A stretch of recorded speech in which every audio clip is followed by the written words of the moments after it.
So we talk about private money in this group. It's my intent is to make sure every single client that I have, like if it's a brokerage client or if I'm buying a house, if it's an acquisition, a customer, before we leave the closing table, I like to look across at them and say, would you like to figure out how to double that money inside of 4 years, or you just plan to go spend it?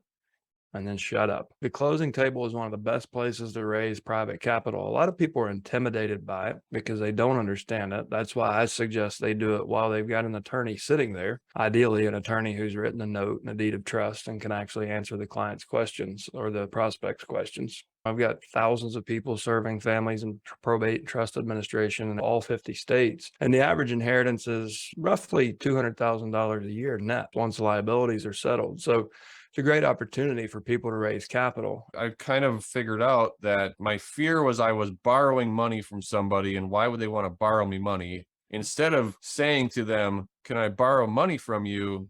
Shifting my words to, I have an opportunity for you to make X percentage, right? And not even dictating what that percentage might be, because that can scare people away. If you've got somebody that's got $200,000 sitting in a bank CD and they're getting less than 0.5% return, and you all of a sudden tell, I'll give you 9%, which is what we pay our people in our fund, they can't fathom 9%. They instantly, they're like, scam, scam, scam, and flashing lights start going off, right? So it was a mindset shift, first of all, of knowing that I'm not borrowing money from them. I'm giving them an opportunity to make a better return secured by real estate. And even if I got hit by a bus, the odds of them losing money are slim because they could take the asset, liquidate, and get their money back. So that internal mindset shift was first and foremost. The next mistake I'd made, which I already mentioned, was telling people how much they are going to make.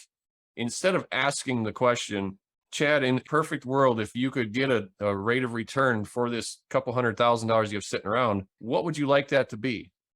And then just shut up and let them answer. Mm-hmm. You had mentioned the closing table and raising money at the closing table. I do it with dead leads, dead real estate leads. If I've got somebody on the phone, because we're buying properties and they're trying to sell their house for retail, and through my discussion with them over the phone and my discovery, I find out they've got a ton of equity or the property's free and clear, and I know I'm not going to end up buying that house, then I start shifting the conversation. What are you going to do with the money? And so we've raised money from several homeowners that were just leads into our real estate pipeline, and just ask the question, what is the worst thing that can happen? They hang up on you, or they say, leave me alone, or they say no.